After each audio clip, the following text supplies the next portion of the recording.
കണ്ടകണ്ടനെ കൊണ്ടക വെച്ച് പുരസ്തരം പിന്നെ അങ്ങൂരത്തിന് ഭൂവതി നായകു ജമാതി വാഴുന്നവൻ തന്നെ ആശ്രമ സമീപത്തിൽ ചെന്നപ്പോൾ മഹാമുനി സഹസ്രധർമ്മമൂർത്തി പൂജിച്ച നരേന്ദ്രേ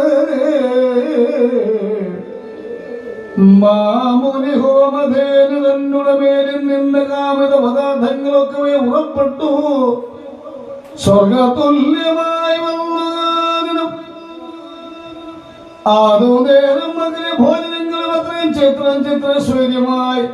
ഭോജനവും കഴിച്ച് നിരവധി പോരുമ്പോൾ നിജഹൃദയം പറഞ്ഞ ചിത്രമത്രയും ഹോമധേനു മഹത്വങ്ങൾ ഇത്തരമുണ്ട് പശുരത്നമെങ്കിൽ അടങ്ങേണോ